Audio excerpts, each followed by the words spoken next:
We like to think of genius as this sudden lightning strike, like Mozart hits the keys and boom, instant masterpiece. It's clean and it's almost magical. Right. And it's honestly comforting to believe greatness is just this, like, genetic gift that you either have or you don't. Exactly. But when you actually look at the science of human performance, that lightning strike looks a lot more like laying bricks in the rain. Yeah, a lot more tedious. Right.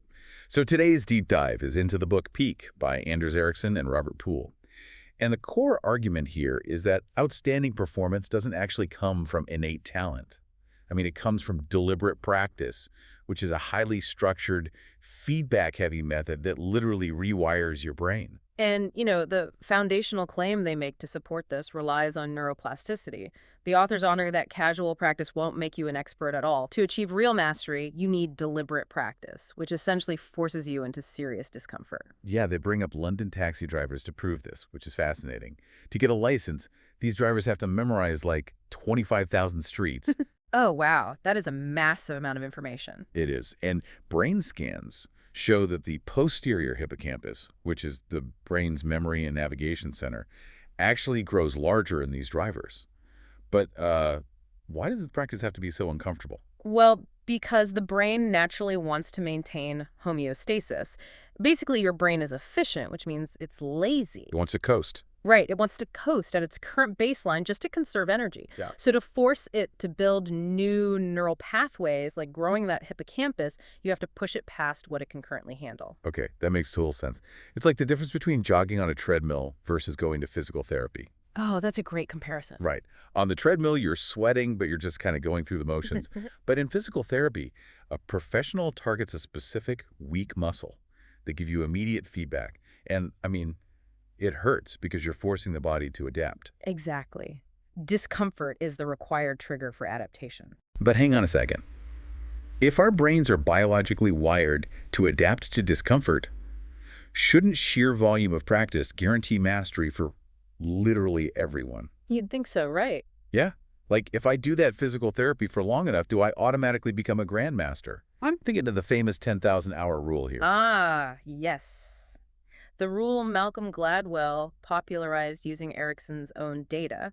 It sounds definitive, but when you look closely at the math, the 10,000 figure was completely arbitrary. Wait, really? Arbitrary? Totally arbitrary. It was just the average amount of time that top 20-year-old violinists at a Berlin academy had practiced. Just an average. Yes. And what usually gets left out of the narrative is that half of that elite group hadn't even reached 10,000 hours. Oh, wow. I didn't know that. Yeah, so the idea that hitting this exact numerical threshold magically guarantees expertise is a massive exaggeration of the data. And this is where the book's logic seems to stretch kind of thin. I mean, Peak leans so heavily into deliberate practice that it basically waves away genetics entirely. Which is a huge assumption. Exactly. Yeah. But if you look at alternative perspectives, Yeah. like a massive review of past research by a researcher named McNamara, the numbers tell a very different story. They absolutely do. That meta-analysis found that deliberate practice only accounts for about 26% of skill variation in games, 21% in music, and just 18% in sports. Only 18%. So what's making up the rest of that huge gap? Take chess, for example. The data shows it takes some people over 16,000 hours. 16,000 hours, yeah. Right, to reach master level, while others get there in just over 700 hours. Why is there a 15,000-hour gap if practice is the ultimate equalizer? Well, because deliberate practice cannot rewrite your biological baseline for things like working memory or processing speed.